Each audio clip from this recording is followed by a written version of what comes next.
तुम्हीही घर खरेदीचा विचार करत असाल आणि बिल्डरकडून फसवलं जाण्याची तुम्हाला भीती वाटत असेल तर ही रील खास तुमच्यासाठी आहे. प्रकरण काय ते सांगतेच आहे, पण ह्या प्रकरणामुळे महारेरानं एक असा निर्णय दिला आहे जो थेट घर खरेदीदारांच्या बाजूनं आहे. त्याचं झालं असं की पुण्यामध्ये एका ग्राहकानं 1.39 कोटींच्या फ्लॅटसाठी जवळपास 14.46 लाख रुपये भरले होते, पण पुढे बिल्डरनं करारात एक इरिव्होकेबल पॉवर ऑफ अटर्नी नावाची अट टाकली, जी पूर्णपणे एकतर्फी होती आणि या अटीमुळे बिल्डरला कधीही करार रद्द करण्याचा अधिकार मिळत होता. त्यामुळे संबंधित ग्राहकानं ही अट मान्य करायला नकार दिला आणि थेट महारेराकडे तक्रार केली.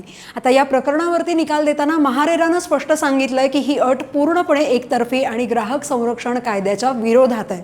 खरेदीदारांना अशा अन्यायकारक करारांवरती स्वाक्षरी करण्यासाठी भाग पाडलं जाऊ शकत नाही. या प्रकरणात महारेरानं ग्राहकांना प्रोजेक्टमधून बाहेर पडण्याचीही परवानगी दिली असून बिल्डरला ग्राहकानं भरलेली संपूर्ण रक्कम परत करणं, SBIच्या बेंचमार्क दरापेक्षा म्हणजे MCLR पेक्षा 2% जास्त दरानं व्याज आणि तेही 3 महिन्यांच्या आत 3 हप्त्यांमध्ये संपूर्ण पैसे देणं अनिवार्य केलंय. या निकालाचा इतरांना फायदा काय, तर हा निकाल रिअल एस्टेट क्षेत्रासाठी एक धडा मानला जातोय. घर खरेदीदारांच्या हक्कांना यामुळे बळकटी मिळाली आहे आणि बिल्डर आता करारामध्ये आपल्या सोयीनुसार लपलेल्या अटी म्हणजे हिडन क्लॉजेस टाकू शकणार नाहीत.